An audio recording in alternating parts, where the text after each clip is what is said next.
반갑습니다. 저는 디지털 경제 포럼의 대표를 맡고 있는 스태프 이상호입니다. 반갑습니다. 지금 저희가 2019년 12월 31일 날 저희 디지털 경제 포럼이 설립 허가를 받고요. 올해 여러 차례 세미나를 기획했었는데 두 번밖에 못하고 모든 세미나들이 지금 8월 이후로 연기가 됐습니다. 코로나 때문에. 오늘도 사실은 저희가 이제 녹화를 해서 2월 23일 날 저희 포럼이 가지고 있는 네이버 TV 채널과 유튜브 채널을 통해서 오늘 녹화된 내용을 이제 풀 영상이 공개될 예정이라서 많은 분들에게 사실은 알리질 않았는데 어디서 이렇게 듣고 많이 했었는지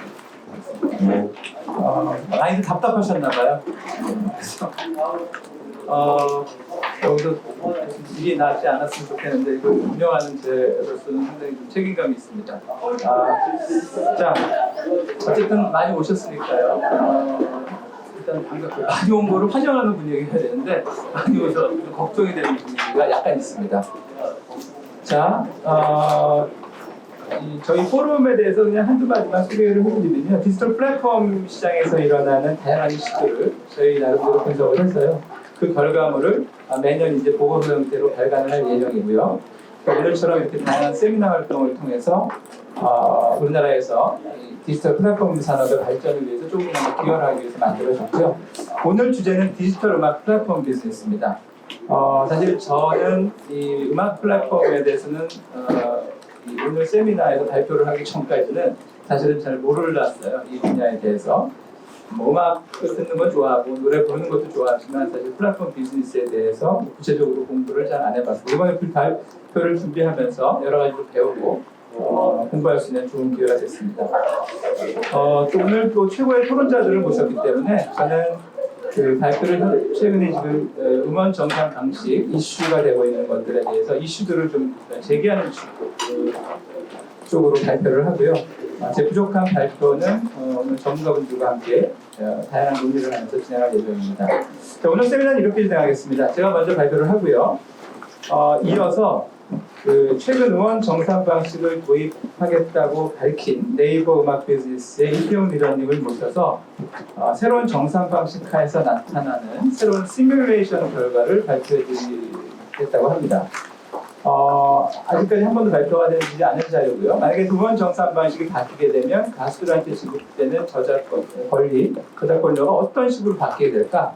여기에 대한 시뮬레이션 결과를 준비해 오셨다고 하고 저도 어떻게 밤에 급하게 받아봤는데요. 굉장히 흥미로운 결과가 있습니다. 기대하셔도 좋을 것 같고요. 자, 그럼 오늘 제 발표 시작하도록 하겠습니다.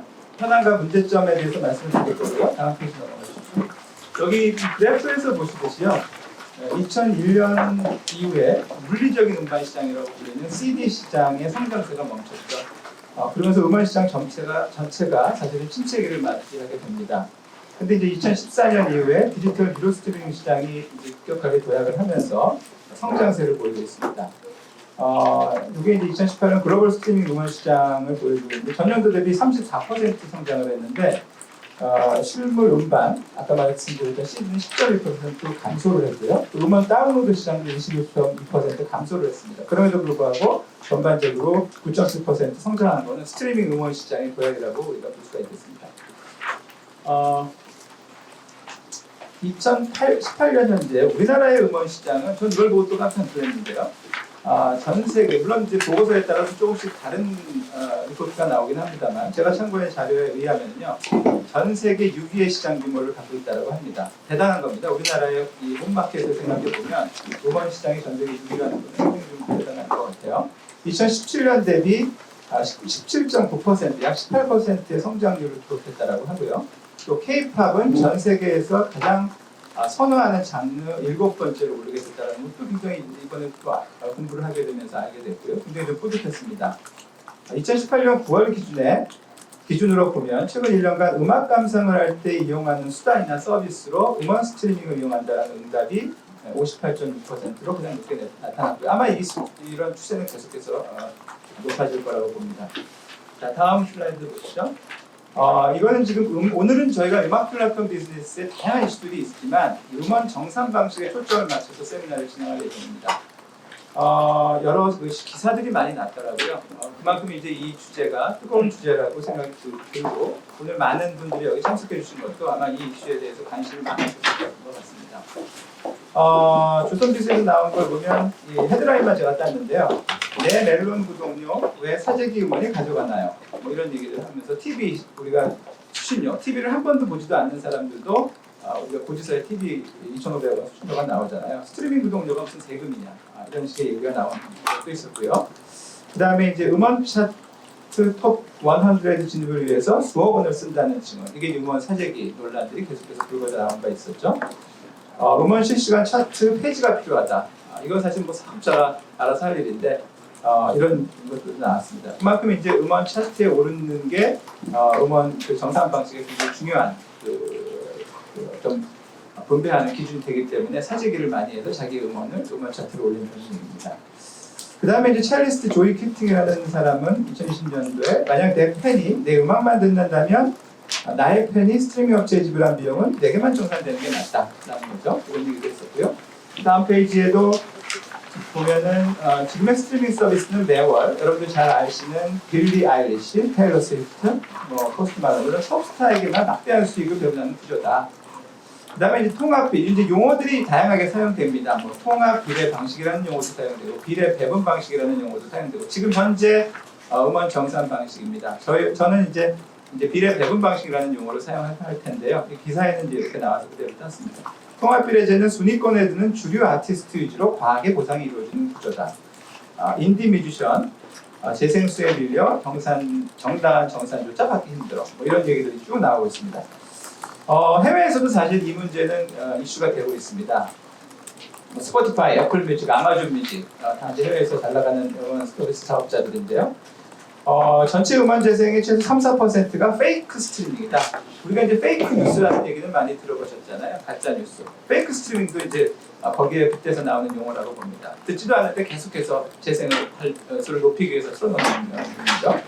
이런 이 페이크 스트리밍으로 인해서 약 300만 달러가 지불되고 있다라는 얘기들이 나오고 있고요. 다음 페이지요. 그래서 이제 음원 사재기 논란이 언제부터 시작되는가를 한번 쭉 봤습니다. 뭐 물론 이거 전부터 있었겠지만 제가 찾은 바로는요.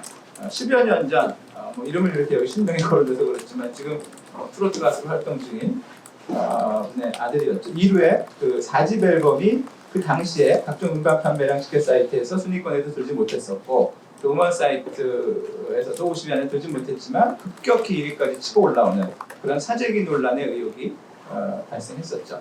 2012년도에 어떤 방송사에서는 음원 차트 순위 조작에 참여한 브로커와의 인터뷰를 통해서 또 사재기 실상을 또 보도한 바 있고요. 2016년도 음악산업진흥법에 음원 사재기 처벌 조항이 또 추가됐고요.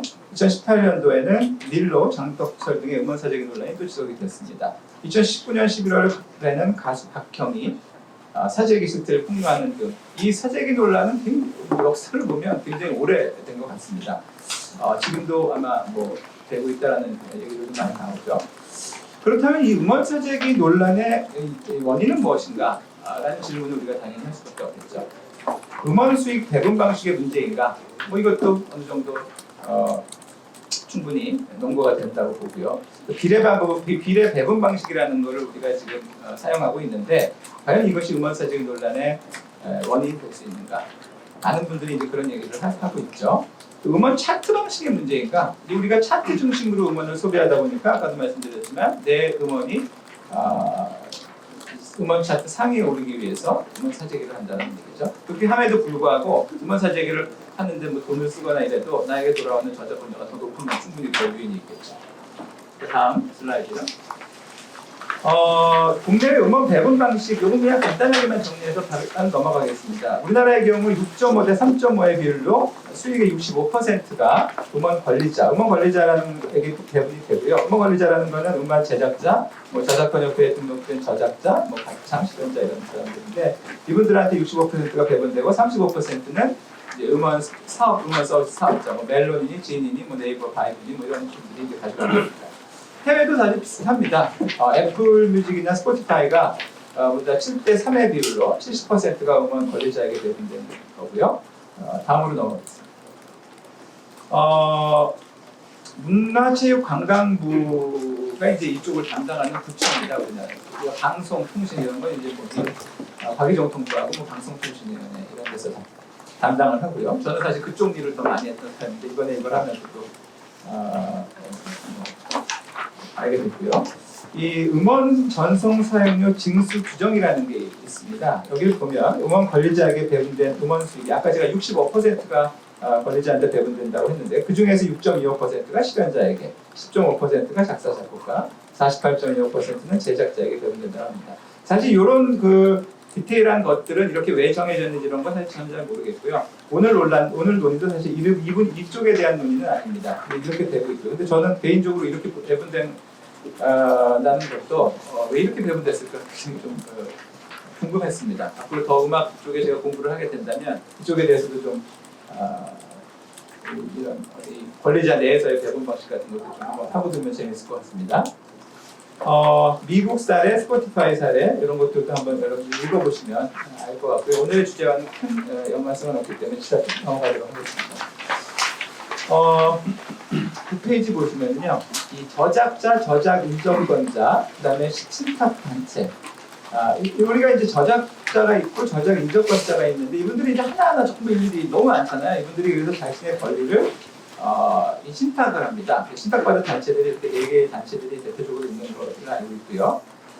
그래서 이들은 이제 문화체육관광부에 아까 말씀드렸던 음원 정성 사용료 징수 규정이라는 것을 이제 따르고 있다고 합니다. 일단 토론회에서 이 징수 규정에 대해서는 좀 더 자세한 얘기들이 나올 테니까요. 그때 좀 자세히 얘기를 하고요. 여기 이제 규정에 대해서 나와 있습니다. 제가 듣기로는 이건 이제 징수 규정이라 해서 우리가 사실은 뭐 방송통신위원회나 미래 박의정 통부 같은 자꾸 미래부가 나옵니다. 박의정 통부 같은 데를 보면은 규정들은 전부 따라야 되고 따르지 않으면 우리가 뭐 과태료를 받다거나 무슨 뭐 처벌을 받는다거나 이러는데 이 징수 규정은 뭐 반드시 따를 필요는 없다라는 얘기도 있습니다. 그래서 어떻게 보면은 뭐 요율표라는 얘기도 나와 있고요. 그래서 그 문제도 우리가 토론 시간에 아마 자세히 말씀해 주실 분이 있을 것 같습니다. 그 부분은 좀 지나가도록 하고요. 자, 여기서부터가 이제 우리가 오늘 논의하게 될 음원 정산 방식에 대한 얘기입니다. 문화체육관광부의 음원 정산 사용료 징수 규정을 기반으로 해서 이제 비례 배분 방식이라는 게 이제 사용된다고 하는데요. 비례 배분 방식에 대한 그 계산 방식이 여기 나와 있고 읽어보시면 쉽게 이해가 되는 겁니다. 여러분들이 그 음원에다가 지출한 총 음원 사용료가 분자로 가고요. 분모에는 모든 이용자들의 총 재생수가 분모로 가서 나눠집니다. 그렇게 되면은 곡당 단가가 나오게 되죠. 그래서 그 곡당 단가에다가 특정 음원의 재생수를 곱하게 되면 해당 음원에 대한 정산료가 계산이 되는 방식입니다. 그렇기 때문에 이 톱 100 안에 진입하지 않으면 음원 수익이 미약할 수 있다는 주장이 나오는 거죠. 왜냐하면 톱 100 안에 진입한 음원의 재생수는 상대적으로 오다가도 많이 들었잖아요. 우리가 뭐 요새 뭐가 유행하지 하면서 많이 듣게 되고 그렇게 되니까 이제 많이 재생수가 높아질 가능성도 있고 반면에 이제 그 밖에 있는 것들은 이제 노출되기도 없고 막 찾아서 들어야 되니까 사실 좀 많은 들을 가능성이 없고 그렇기 때문에 정산을 제대로 된 정산을 찾기 힘든 구조라는 얘기죠. 그래서 나온 대안이 지금 해외에서도 이런 논의들이 나오고 있는데요. 이용자 중심의 음원 정산 방식이 이제 비례 배분 방식의 대안으로 제시가 되고 있습니다. 이거는 내가 낸 돈은 내가 들은 그 가수에게만 지급돼야 된다는 겁니다. n분의 1로 나누는 방식은 비슷합니다. 이 표를 보면 이 박스에서 보시면 아시겠지만 이용자 A가 음원 B에 대한 그 이용자 A가 이제 음원을 듣지 않겠습니까? 그럼 이용자 A의 스트리밍 수익료가 분자로 가는 겁니다. 아까하고는 다르죠. 아까는 전체 이용자의 그런 스트리밍 횟수가 분자로 가는데 여기서는 이용자 A의 스트리밍 이용료 수익이 분자로 가고요. 또 이용자 A의 전체 음원 스트리밍 횟수가 분모로 가서 나누어지게 되면 이용자 A가 듣게 된 곡당 단가가 나오게 되죠. 거기다가 이용자 A가 들은 특정 음원이 B라고 하면 그 B를 곱해주면 그거에 대한 그 정산료가 나오게 됩니다. 어쨌든 이용자가 10,000원을 내면 내 돈은 내가 들은 뮤지션들에게만 간다는 게 이 시입니다. 다음 페이지로 넘어가 보겠습니다. 여기 뭐 간단하게 제가 정리를 해봤습니다. 아까 말씀드렸듯이 여러분들이 만약에 10,000원을 내게 되면요. 스트리밍 업체한테 이제 3,000원에서 4,000원, 보통 35%니까 3,500원이 배분되고, 저작권료로다가 이제 6,500원이 배분되는데, 이해를 돕기 위해서 이제 6,000원이라고 우리가 계산을 단순하게 위해서 가정을 해봤습니다. 그래서 현재 비례 배분 방식을 따르게 되면요. 가수 A의 노래가 만약에 7번 재생이 됐고 가수 B의 노래가 3번 재생이 되었다라고 가정을 하면 전체 재생 횟수는 지금 10번이죠. 그럼 곡당 단가가 어떻게 정해지냐면 전체 6,000원이 있으니까 6,000원 나누기 15를 하면 이제 곡당 단가가 600원이 나오게 됩니다. 그렇게 되면 가수 A는 6,600원 곱하기 이제 7번이 재생이 됐으니까 4,200원을 갖게 되고 가수 B는 600원 곱하기 3을 해서 1,800원을 가져가는 구조라는 거죠. 음원 재생 횟수에 따라서 n분의 1로 나눠가는 구조이기 때문에 일견 보면은 합리적이라고 볼 수도 있습니다. 두 번째 가정을 보죠. 두 번째 가정도 이제 똑같은 좀 제가 극단적인 가정을 했는데요. 월정액 상품에 가입한 4명의 회원이 있다고 여러분들이 한번 가정을 해보시죠. 그리고 한 명당 역시 마찬가지로 6,000원의 저작권료가 이제 분배된다고 가정을 하고요. 그럼 이제 24,000원이라는 돈이 이제 있게 되지 않겠습니까? 저작권료로. 이 상태에서 회원 한 명이, 4명 중에 한 명이 가수 A의 노래를 7번 들었다고 가정을 하고요. 나머지 회원 3명은 각각 가수 B의 노래만 한 번씩 들었다고 가정을 하겠습니다. 이렇게 했을 때 곡당 단가 계산하는 건 굉장히 쉽습니다. 왜냐하면 전체 돈이 이제 24,000원이고 24,000원이 7번, 3번 이렇게 돼서 각각 한 명씩 재생을 했으니까 총 재생된 거는 이제 10번이 재생됐으니까 24,000 나누기 10번을 하면 곡당 단가가 2,400원입니다. 이렇게 됐을 때 가수 A는 7번이 재생이 됐기 때문에 가수 A 노래가 가수 A는 2,400원 곱하기 7, 그래서 16,800원이 배분되고요. 가수 B는 2,400원 곱하기 3, 7,200원이 배분된다는 거죠. 근데 여기서 문제는 가수 A의 노래는 한 명만 들었고 가수 3명은 가수의 A의 노래를 전혀 듣지 않았죠. 그럼에도 불구하고 3명이 지불한 요금의 약 70%, 12,600원이 가수 A에게 배분되는 구조라는 거죠. 이거는 지금 비례 배분 방식의 계산 공식이 그렇게 될 수밖에 없었기 때문에 음원 재생수에 따라서 곡당 단가가 결정되기 때문에 나타나는 결과일 수가 있습니다. 이렇게 되면은 이제 내가 한 번도 난 딱 한 곡만 듣는 아주 그냥 충성 고객을 갖고 있는 이용자는 내 돈이 엄한 사람한테 이제 배분되는 걸 알게 된다면 굉장히 기분이 별로 좋지는 않겠죠. 그다음 왜 구독자 한 명인 A가 구독자 3명인 B보다 더 많은 저작권료를 가져가는가? 지금까지 말씀드렸던 비례 배분 방식의 계산 공식이 그렇게 돼 있기 때문입니다. 음원 재생수에 따라서 수익이 배분되는 구조이기 때문인 거죠. 그래서 소수의 구독자에 의해서 많이 재생된 음원에 당연히 높은 수익이 배분되는 구조입니다. 그래서 이제 우리가 내가 좋아하는 아이돌 스타의 음원을 하루 종일 재생시킨다든지 음원 사재기를 통해서 음원 차트 순위를 높일 수 있는 그런 인센티브, 그런 유인이 생길 수밖에 없겠죠. 그래서 음원 차트 상위에 오르기 위한 경쟁이 치열해지는 구조죠. 이걸 찾다가 또 어디 자료를 보니까요. 진리민족에서 나온 자료인 것 같은데 매일 평균 340개의 새로운 앨범과 1,500개의 신곡이 나오고 있다고 합니다. 저는 이걸 보고도 굉장히 놀랐습니다. 나도 한번 작곡하고 노래를 발표해볼까 이런 생각까지 해봤는데 이게 팬덤을 보유한 일부 스타들을 제외하고 이런 상황이니까 이 음원 차트 순위에 오르기가 얼마나 어렵겠습니까? 매일 이렇게 나오는데 굉장히 치열한 시장이라는 거죠. 그렇고요. 다음 페이지로 넘어가시죠. 자, 비례 배분 방식이 지속되면 그래서 인디 뮤지션들의 생존은 어려워지는가? 라는 질문을 우리가 던져볼 수가 있겠습니다. 비인기 장르 뮤지션들, 이런 사람들은 우리가 지금까지 제가 설명드렸듯이 음원이 총 재생수에 의해서 곡당 원가가 정해지는 그런 방식이기 때문에 음원 정산을 제대로 받지 못하게 될 가능성이 있다는 겁니다. 그래서 이제 국내 인기 인디 가수 레이 카키라는 사실 음악을 잘 모르기 때문에 이분이 인디 가수 중에 한가 봐요. 이분이 이제 지금까지 앨범을 10개를 냈는데 팬들이 멜론에서 내 노래를 찾아듣는다고 하더라도 내게 돌아오는 수익은 거의 없었다. 이렇게 이제 얘기를 한 거죠. 스타가 되지 않는 이상 음원 수익을 기대하는 것 자체가 말도 안 된다. 이게 이쪽 분위기다. 이런 식으로 하면서 지금의 정산 방식에 대해서 굉장히 불만을 토로하는 그런 인터뷰를 했었습니다. 다음 슬라이드로 넘어가시죠. 그래서 이용자 중심의 음원 정산 방식이 이제 대안으로 나오고 있습니다. 이용자가 지불한 돈은 이용자가 듣는 음원으로 기술돼야 된다는 거죠. 우리가 CD를 살 때 우리가 예전에 CD를 사면 그 돈은 그 CD 가수한테 갔었죠. 그것과 똑같은 원리라는 겁니다. 구체적인 정산 방식은 아까도 말씀드렸기 때문에 이 부분은 지나가도록 하겠습니다. 이것도 이제 아까 설명을 했는데요. 예를 들어서 똑같은 사례를 들었습니다. 그래서 또다시 이제 계산의 단순화를 위해서 6,000원이라는 저작권료가 있다고 하면 이용자 중심 정산 방식이 적용되는 경우에 이런 가정을 해봤습니다. 이용자 A가 가수 B의 노래만 100회 재생했다고 가정을 하면요. 이용자 중심 정산 방식을 적용해 볼 때에 곡당 단가는 6,000원 곱하기 100회라 되기 때문에 60원.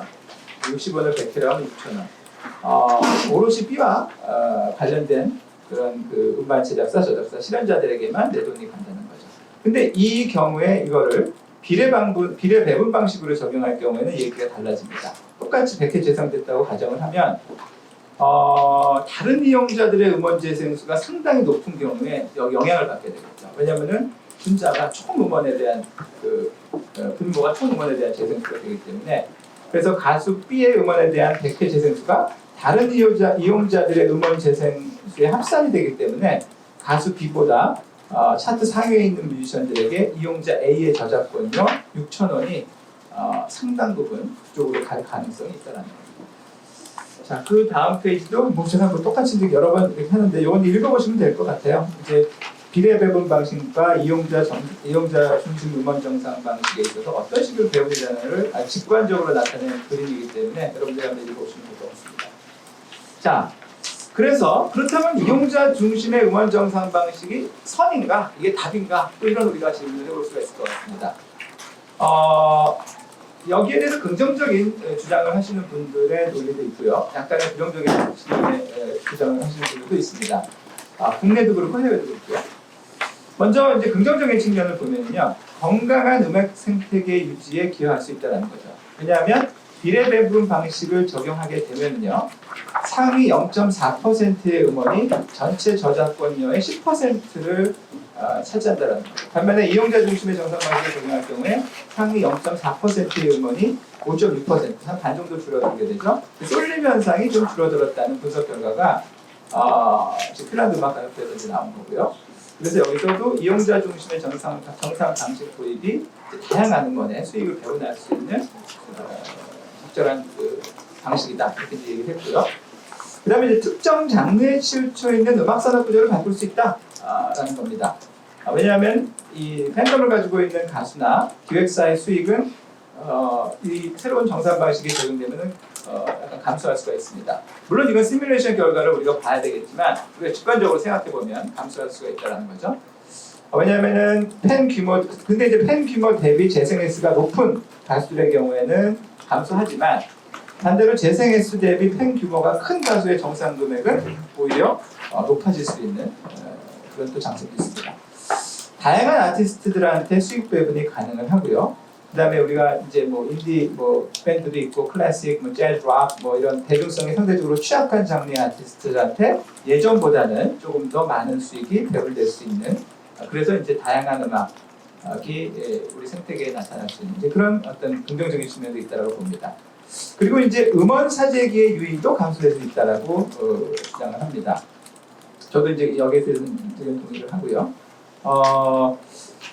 그래서 음원 사재기를 통해서 높은 순위나 조회수를 기록한 음원이라도 이 음원을 한 번도 듣지 않은 그 이용자의 구독료는 사재기 가수의 음원에 배분되지 않습니다. 그렇기 때문에 과거에 비해서 사재기 할 유인이 감소할 수 있다는 거죠. 그 다음에 이제 투명성. 여기서 이제 투명성이라는 건 이용자들이 지불하는 음원 사용료가 실제 여러분들이 들은 음원에게 지불된다는 거죠. 그렇기 때문에 수익 배분이 좀 투명해질 수 있다는 그런 장점이 있습니다. 그 다음 페이지 보시면. 근데 이제 여기에 대해서 약간 부정적인 관점을 갖고 있는 분들도 있습니다. 스포티파이 여러분들도 이제 우리나라에 이제 들어오죠. 경제학자가 얘기한 건데요. 이거는 이제 이 이용자의 청취 습관에 따라서 음원 스트리밍의 가치가 달라진다는 얘기입니다. 우리가 이 비례 배분 방식은 어떻습니까? 곡당 단가가 전부 똑같습니다. 그죠? 거기다가 이제 재생된 횟수만 곱해갖고서는 그 음원 저작권료가 계산되기 때문에 심플합니다. 근데 여기서는 내가 많이 듣는 사람과 어떤 사람은 하루에 아까도 극단적인 예를 들었지만 노래를 한 번만 듣는 사람도 있고 어떤 사람은 하루에 10,000번 듣는 사람도 있잖아요. 그러니까 이용자들마다 그 스트리밍의 가치가 달라진다는 거죠. 그러면 이런 라이트 이용자, 즉 적게 이용하는 사람이 한 번만 재생했을 때 수익이 굉장히 과하게 보상받을 수 있는 가수한테 그런 어떤 문제가 있다고 합니다. 그래서 뭐 그런 문제들을 지적했고요. 그래서 오히려 그 비례 배분 방식이 더 공평할 수 있다. 뭐 이런 주장도 하고 있습니다. 다음 슬라이드 보겠습니다. 그 다음에 이제 계산이 복잡하다.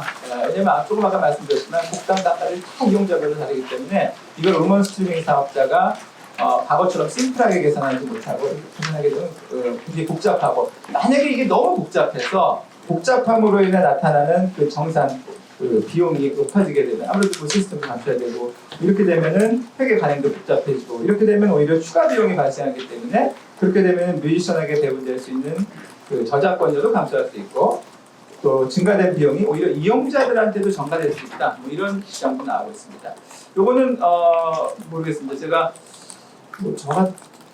요즘 이 컴퓨터가 그렇게 발달됐는데 간단한 알고리즘만 몇 개 넣으면 사실 이거는 심플하게 해결될 수 있는 문제라고 봅니다. 저도 한 일주일만 저한테 시간 좀 이거 만들어낼 수 있을 것 같은데 모르겠습니다. 이때 우리 이태원 리더님이 발표하시는 거 보면 이게 이렇게 해서 만약에 정산 방식을 계산하는 게 그렇게 복잡한가, 이건 한번 제가 질문을 드려보고 싶은 그런 거고요. 해외 사례로 넘어가 보도록 하겠습니다. 미국의 빌보드 차트가 어떤 식으로, 여기서 이제 차트가 당연히 우리나라뿐만 아니라 해외에서도 이제 차트 문화는 있습니다. 유튜브의 재생 횟수, 앨범 판매량, 라디오 재생 횟수, 이런 여러 가지 요소를 고려해서 이제 음원 순위를 정한다고 하고요. 우리나라는 스트리밍 횟수와 디지털 판매량으로 순위를 결정하기 때문에 두 가지만 순위를 결정하는 데 사용하기 때문에 조작이 상대적으로 쉽다라는 그런 얘기도 나오고 있습니다. 해외에서도 여기 제가 써놓은 것처럼 뭐 노르웨이 에서 발음이 좀 어렵네요. 이 교수님 이름이 라스무스 렉스필러슨, 이분이 이제 처음으로 이 이용자 중심의 정산 방식을 대안으로 제시했다고 합니다. 독일에서도 이제 fair share라는 슬로건까지 나타났다고 하죠. 공정한 스트리밍 수익 정산 방식이 필요하다. 그래서 음원 정산 방식이 도입돼야 된다. 유럽에서 주로 이런 의견들이 많이 나오고 있는 것 같습니다.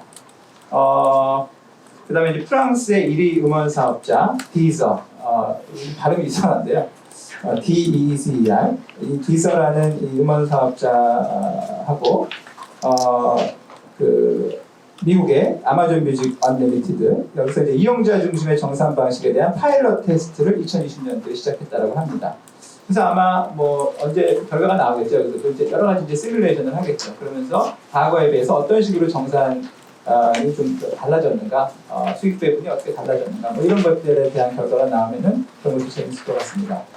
이용자가 실제로 들은 음악의 저작권자에게만 스트리밍 음원이 전달되는 내 돈 내 뜻이네요. 내 돈은 내가 듣는 음악이랐으면 좋겠다라는 그런 캠페인을 진행했고요.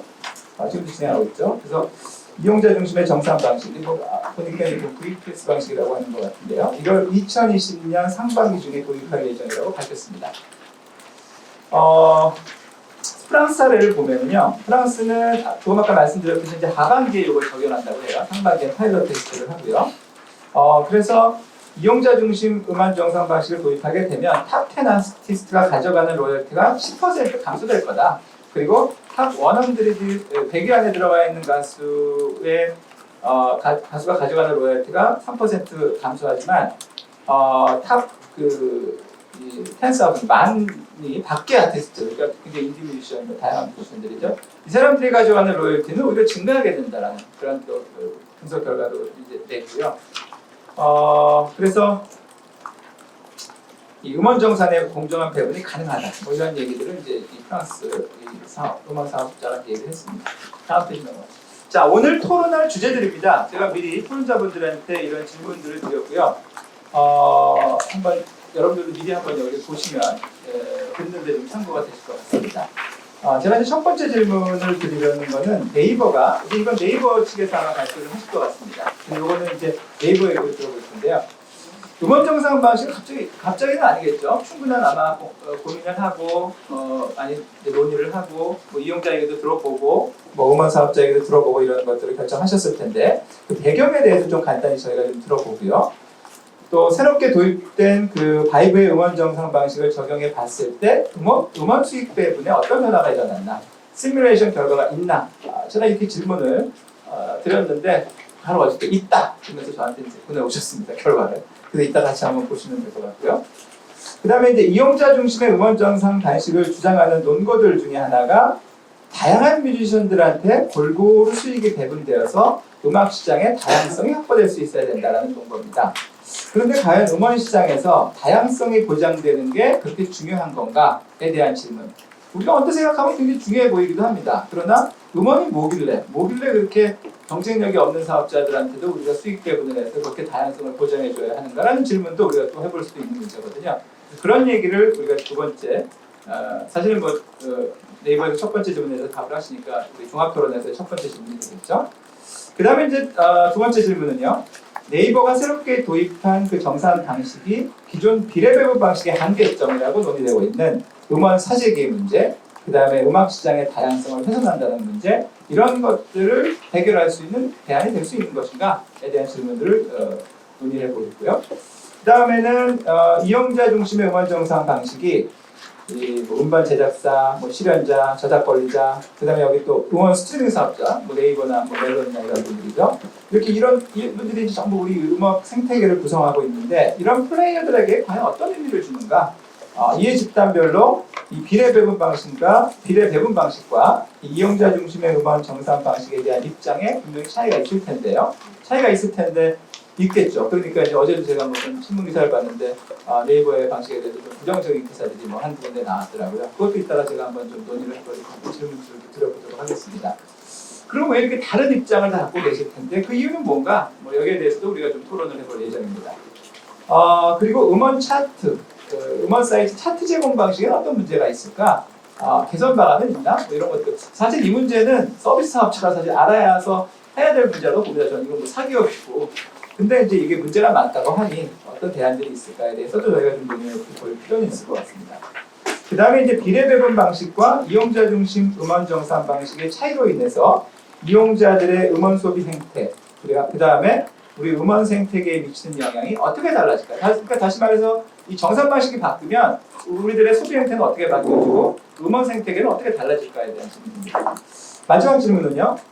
네이버가 지금 사실은 뭐 혼자 외로운 싸움을 하고 있는 것처럼 보여요. 다른 데는 안 하고 혼자 이걸 치고 나오셨으니까. 선도적으로 이제 음원 정산 방식의 변화를 주도해 나가고 있는데 앞으로 이제 우리나라의 음원 정산 방식의 뭐 개편, 뭐 이게 꼭 이렇게 돼야 된다는 얘기는 아니겠지만 이런 그 논의들이 좀 본격화되고 좀 더 건강한 음악 생태계가 되기 위해서는 어떤 노력들이 뒷받침되어야 될까? 여기에서 이제 다양한 사업자들의 입장들이 있겠죠. 스트리밍 사업자, 음원 관리단체, 또 뭐 아까 제가 말씀드렸던 문화체육관광부의 징수비전 문제, 뭐 이런 것들도 있을 것 같습니다. 이런 논의들을 쭉 해볼 예정이고요. 어제 신문을 보니까 이제 그런 기사가 났더라고요. 핵심적인 사실 네이버는 지금 후발 사업자잖아요. 우리가 음원 시장의 전체 시장 점유율을 보면요, 1, 2 사업자가 뭐 멜론인지 진인지 이런데 그분들은 외면당했다 이 토론회에서. 저는 외면한 적은 없습니다. 그러니까 이 코로나 때문에 사실은 이 행사를 작게 하려고 했고요. 작게 하고선 오늘 사실 행사 내용을 아까도 말씀드렸지만 이제 녹화를 해서 내일 모레 공개할 예정이고요. 먼저 들어보고 저희가 이제 어떤 계획을 갖고 있냐면 이제 하반기에 코로나가 좀 물러난 다음에 하반기에 이제 다양한 사업자들 다 모셔갖고 여기다 훨씬 더 큰 자리를 마련해서 이 토론회를 좀 더 해볼 예정입니다. 그러니까 외면당했다고 생각하시지 말아주시기를 반복히 부탁드리겠습니다. 자, 제 발표는 여기까지고요. 지금부터는 네이버 이태훈 리더님 오셨나요? 네, 오셨죠. 이태훈 리더님이 준비하신 네이버의 시뮬레이션 결과를 한번 보고 우리가 이제 한 5분 정도 쉬었다가요 본격적인 토론에 들어가도록 하겠습니다. 네이버의 이태훈 리더님 모시겠습니다. 우리 큰 박수 부탁드리도록 하겠습니다. 네, 안녕하세요. 네이버에서 뮤직 비즈니스를 담당하고 있는 이태훈이라고 합니다. 반갑습니다.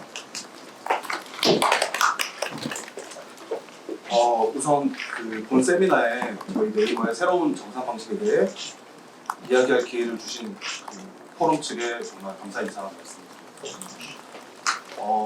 사실 이 시뮬레이션 결과는 저희가 이렇게 좀 공개된 정도에서 이렇게 말씀드리는 것이 옳을까 굉장히 많이 내부적인 고민이 있었고요. 그러나 또 한편으로는 뭐 업계도 그렇고 또 포럼 측도 그렇고 이 결과를 굉장히 궁금해하세요. 이 결과를 좀 보고 토론을 진행하는 게 좋겠다는 이제 의견으로 정리를 해서 저희가 최대한 가능한 선에서 오늘 이제 시뮬레이션 결과를 오픈해 드리려고 합니다.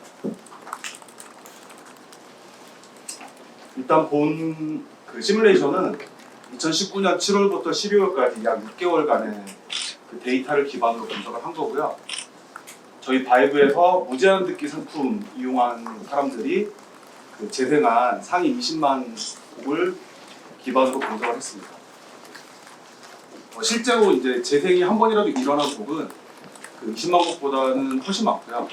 저희가 20만 곡으로 이제 자른 이유는 20만 곡 이하로는 사실상 그 이용자들이 듣고 있는 음원일까 정도의 수준으로 재생 수가 작기 때문에 20만 곡 정도로 제한해가지고 일단 분석을 하였습니다. 저희가 이제 바이브의 이제 인별 정산 방식을 저희 내부적으로는 바이브 페이먼트 시스템 또는 이제 VPS라고 이렇게 부르고 있는데요. 이렇게 VPS를 적용했을 때 대체적으로 폭넓게 사랑받는 아티스트이면 정산 금액이 증가하는 것으로 분석이 되었습니다. 그리고 심지어 장르도 어떤 특정 장르의 편중에서 감소하거나 증가하는 것이 아니고 팬층이 두텁다면은 폭넓게 팬이 폭넓게 있는 음악의 경우에는 장르 불문하고 정산 금액이 증가할 수 있다라는 그 발견을 하였습니다. 지금 뭐 이니셜로 이제 표현을 해가지고 뭐 유추가 될 수도 있고 안 될 수도 있지만 최대한 그래도 감은 잡으실 수 있게 이제 이니셜로 간단하게 좀 임명을 했고요. 네, 그건 좀 양해를 부탁드립니다. 일단 뭐 두터운 팬덤을 보유한 아이돌 가수의 경우에도 뭐 10%, 12% 이 정도까지 증가하는 사례도 있었고요. 반대로 감소하는 사례도 있었습니다. 이 이후 장표에서는 주로 이제 감소하는 사례들이 어떤 경우인지 보여드릴 거고요. 또 하나는 저 레전드급 뮤지션들이 계세요. 그러니까 뭐 한 10년, 20년 이상 이렇게 오랫동안 전 세대에게 사랑받고 있는 그런 이제 대표적으로 뭐 발라드 가수들이 많이 있을 수 있는데요. 그런 분들 같은 경우에는 저렇게 뭐 48%에서 60%까지 증가하는 결과가 나왔습니다. 또 하나는 이제 저것도 좀 특이했는데요. 저희 어머니도 아버지도 이제 굉장히 트로트를 좋아하시지만 그 트로트 뮤지션들이 굉장히 많이 증가했습니다. 그래서 물론 전 트로트 가수들이 증가하는 건 아니지만요. 저희가 이제 이름 대면 알 수 있는 이제 보통의 트로트 가수들은 저렇게 아주 큰 폭으로 증가하는 모습을 보였습니다. 그리고 이제 지금 전 국민에게 이제 세대 무관하게 그런 사랑받고 있는 발라드 뮤지션들도 대체로 증가하는 모습이었고요. 저 경우에는 차트에서도 굉장히 이제 상위권에 있는 발라드 가수들조차도 저희 VPS 적용했을 때 오히려 많이 증가하는 모습이 있었습니다. 네, 그리고 인디 뮤지션 같은 경우에도 인디 뮤지션도 저렇게 증가하는 사례들도 있고요. 반대로 감소하는 사례도 있습니다. 근데 인디 뮤지션 같은 경우에는 이제 반대로 감소하는 경우는 왜 그런가 이제 저희가 좀 보니까 약간 의도는 알 수가 없지만 일부러 정산에 좀 어뷰징을 일으키기 위해서 그 스트리밍을 시도하신 거 아닌가라는 좀 저희 추측을 하고 있고요. 그런 분들의 경우에는 오히려 감소가 굉장히 큰 폭으로 일어났고 그렇지 않은 분들은 이제 대체적으로 증가하는 모습이 있었습니다. 네, 다음.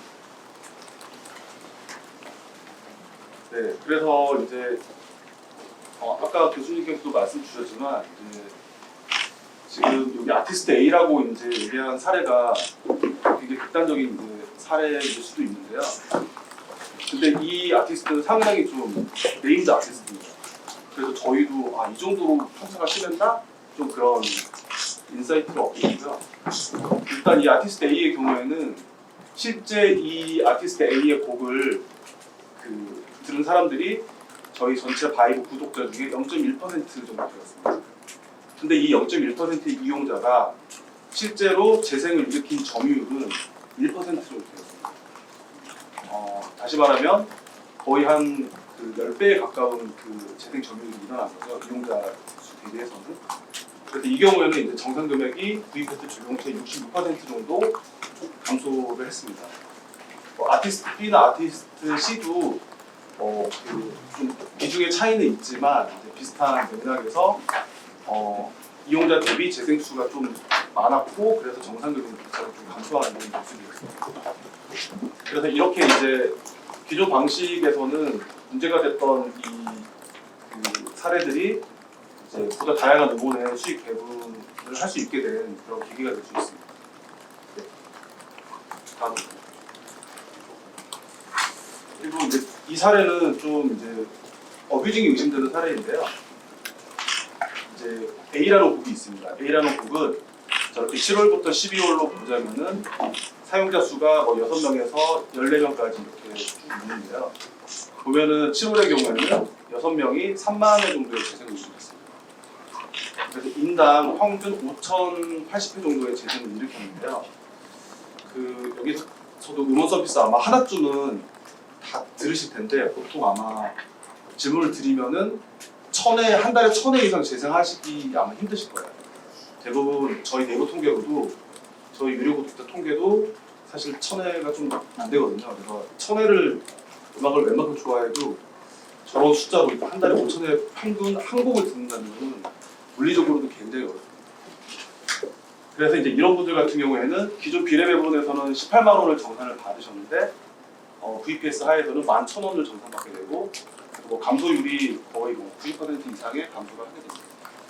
이제 이런 경우에는 사실 그 의도는 저희가 알 수가 없죠. 의도는 알 수가 없고 일부러 어뷰징 하신 걸 수도 있고 아니면 정말 열혈 팬들이 있는 아티스트여서 저만큼의 횟수를 일으켰을 수는 있지만 어쨌든 이 결과로 실제로 저 정상 금액이 이제 정상적으로 플레이된 그 아티스트들에게 돌아가야 되는데 겨우 6명으로 저런 편차를 만들어낼 수 있게 된 거죠. 비례 다음. 그리고 이제 이거는 이제 저희가 그래서 유저당 평균 재생 횟수가 많은 곡들을 한번 쭉 뽑아왔습니다. 이렇게 해서. 그래서 유저당 재생 횟수가 지금 상위 한 30곡 같은 경우에는 인당 평균 1,400회 정도의 재생이 일어났는데요. 30곡 누적으로 봤을 때 저런 곡들도 정상금이 굉장히 많이 감소를 했죠. 그리고 그걸 좀 더 넓혀가지고 상위 1,000곡까지 봤는데요. 상위 1,000곡까지 봐도 평균 재생 횟수가 200회 이상 되고 정상금이 80% 가까이 이렇게 떨어지는 결과를 나타냈습니다. 그래서 이제 좀 느낌이 오셨겠지만 그 기존의 비례 배분의 이제 가장 큰 문제점은 결국 소수의 이용자가 집중적으로 스트리밍을 그게 기계적이든 의도가 있든 없든 많이 일으킬 경우에 본의 아니게 이제 다른 음원들에게 정산에 있어서 편중으로 인한 피해를 주는 이제 그런 모습이 좀 많이 나타났고요. 그다음에 맨 첫 번째 보여드렸던 그 장표의 경우에는 그럼 이제 그분들은 그 저희 맨 첫 번째 보여드렸던 장표에서 이 아티스트들은 왜 그러면 증가하느냐 정산 금액이 그 아티스트들은 대부분 정산 횟수, 그 재생 횟수가 이렇게 극단적으로 높지가 않습니다. 아티스트별로 다 다르지만 인당 평균 2회인 아티스트도 있고요. 인당 평균 10회 정도 되는 아티스트도 있고 대체로 그런 분포입니다. 그래서 이제 그런 결과를 보였고요. 요건 좀 특이한 경우인데요. 이거는 이제 비단 뭐 저희 바이브에만 있는 문제는 아니고 제가 멜론 것까지만 확인하고 왔는데요. 아마 다른 음원 서비스도 비슷한 현상이 있을 것 같아요. 그래서 뭐냐면은 아티스트 명을 지금 왼쪽에 있는 게 다 아티스트 명으로 등록되어 있는 케이스거든요. 그래서 아티스트 명을 자장가로 짓는다든가 아티스트 명을 태교로 짓고 우리글로 지어서 네. 그러면 이제 저희가 요즘에 인공지능 스피커도 많이 있지만 또 이렇게 자기가 사용하는 음악에 대해서 이제 뭐 집에 아이가 있으면 자장가 검색해가지고 자장가를 틀어주잖아요. 그러면 이제 사실 이용자는 기대하기를 자장가를 검색을 했으면 뭐 유명한 클래식 자장가 곡이나 이런 것들이 이제 쭉 나와줘야 되는데 이제 이건 이제 검색의 문제이기도 하지만 아티스트가 이제 음악에서는 가장 중요한 요소이다 보니까 저렇게 그 아티스트가 자장가인 곡이 이제 인터뷰 되는 거고요. 저 자장가라는 아티스트의 곡이 엄청나게 재생이 많이 일어나요. 그래서 이거 역시도 이제 VPS를 적용했을 때 저렇게 48%, 55% 이렇게 정산 금액이 감소를 하게 됩니다. 물론 이 문제는 단지 이제 정산 방식의 문제만은 아니고요. 저희를 포함한 이제 음원 플랫폼사들이 저런 컨텐츠에 대한 어떤 메타데이터 관리 정책을 어떻게 가져갈 것도 사실은 좀 중요한 문제이고요. 물론 이제 정산으로만 해결할 수 있는 문제는 아니나 이렇게 정산 방식을 바꿨을 때는 심지어 이런 케이스를 하더라도 어느 정도는 이제 좀 편익 형사가 완화할 수 있는 그런 포인트가 있습니다. 네, 여기까지 시뮬레이션 데이터를 말씀드렸습니다. 감사합니다.